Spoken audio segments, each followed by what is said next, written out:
For more, we're joined now by Dr. Maher Javedanfar, an Iran lecturer at Reichman University. Dr. Javedanfar, let's start large scale here on exactly how this is impacting Iran. This is the largest commercial port, a facility for different container shipments. It handles roughly 70 million tons of cargo annually. And so the impact of even just this port not functioning for Iran, what does it mean?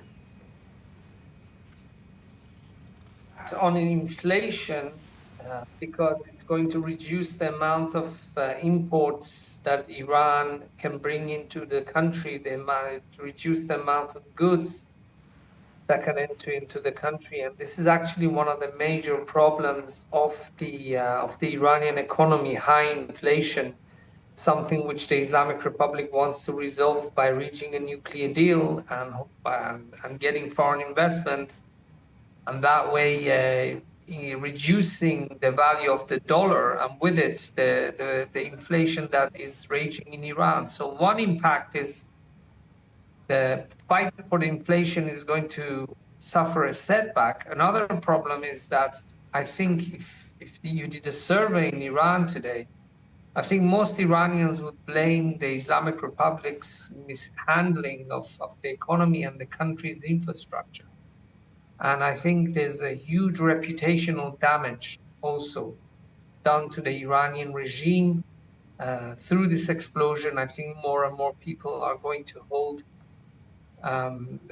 contrary and hostile views towards the regime, not only because of the fact that it stifles political opposition, but also because of the fact that it has mishandled and mismanaged the country's not just economy, but also resources, which has led to, for example, a civilian airliner, Ukrainian airliner, being shut down in 2020, and then the regime lying about it, and then arresting the family of those who were killed. And now the biggest explosion in Iranian history, in any Iranian port, and this is a real tragedy.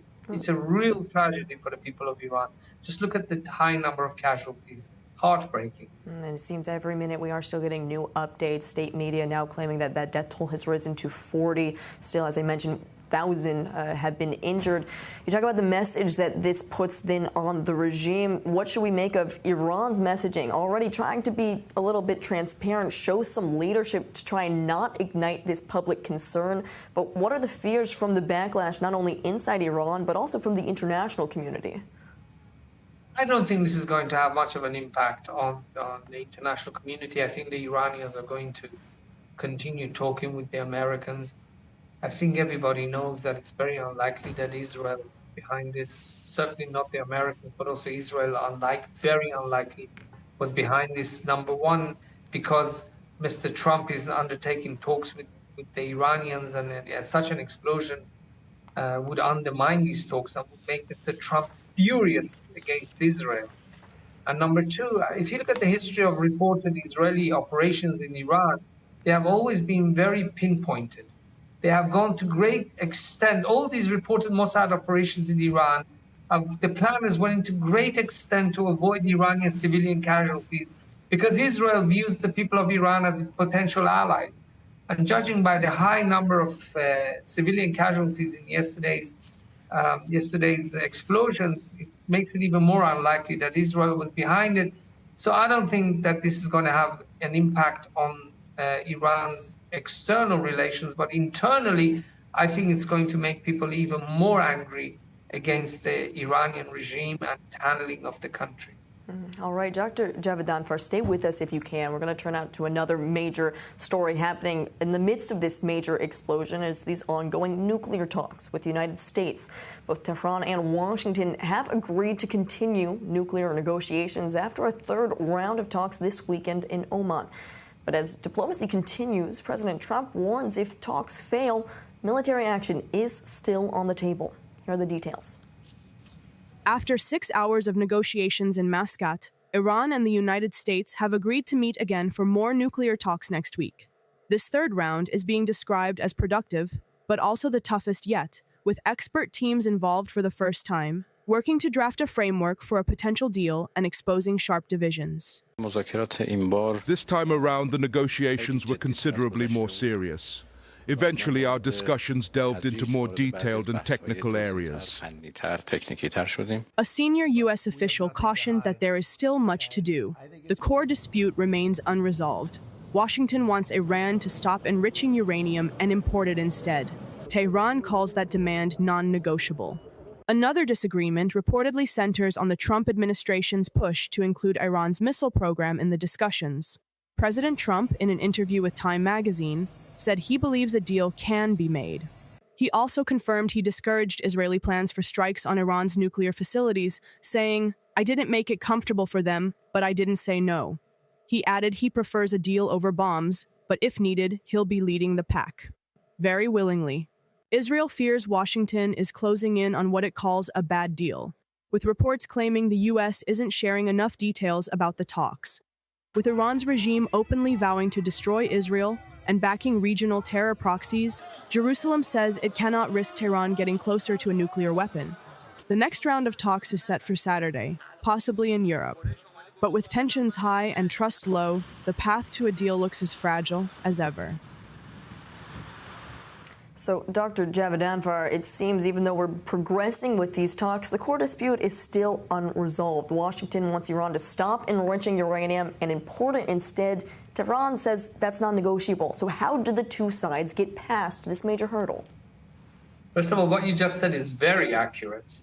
It's very accurate. There's a core dispute among the two that has not been resolved.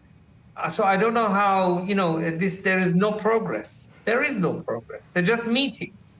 There is a key sticking issue, a fundamental issue here, in that the Iranians want to maintain their nuclear infrastructure and the Americans and enrichment capacities, and the Americans are saying, no, absolutely not. Let's see how long Mr. Trump is willing to stick to this position. I think he should.